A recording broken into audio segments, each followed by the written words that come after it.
What is it that you look for when deciding to select a product or service from a mom and pop setup or a prominent brand?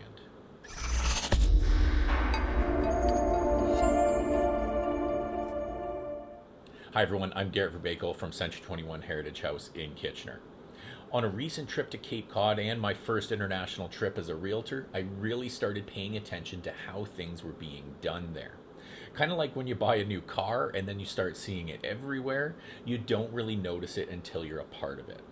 Now, I'm speaking in microcosm here as it's just my experience on the Cape and not the broader Massachusetts market. But the number of big brand realty offices was very small. Most signs you'd see on the side of the road were either Sotheby's or a boutique brokerage, and that's shorthand for a single office brokerage. Now, we have boutique brokerages in Kitchener-Waterloo. That's not anything new.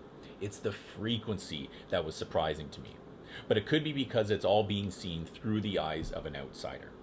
But I began to wonder how much a brand name influences decision making, and where does one draw the line between picking a name brand and being adventurous?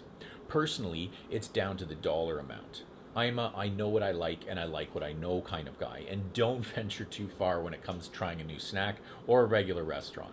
But I'd be more comfortable spending $3 on a different bag of chips, because if they turn out to be something I don't like, it wasn't a big hit to the wallet.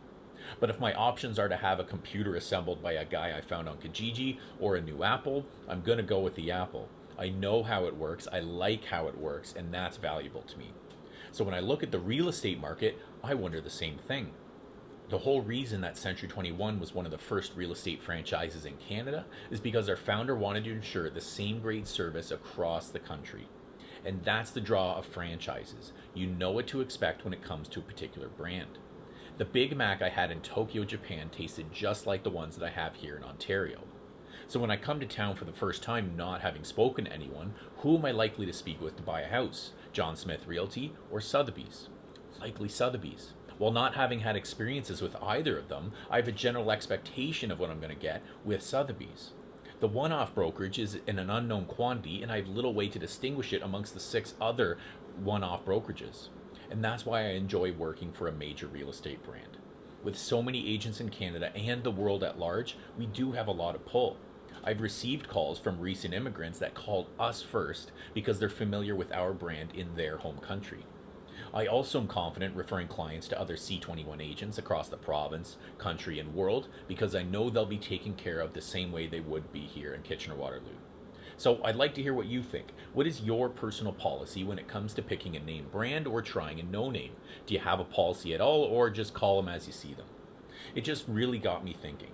I was okay trying out local restaurants because there's so much seafood and I can get all the same chain restaurants at home. So why not try something new and local here? But if I were to come to town looking for a home, I'm not sure I'd be getting too adventurous, especially with the money likely to be spent. Thanks very much for watching, everyone. Please do leave a comment down below about your decision-making policy when it comes to these situations. I really am curious to see what the results are. But until next time, I'm Garrett Verbakel with Century 21 Heritage House in Kitchener.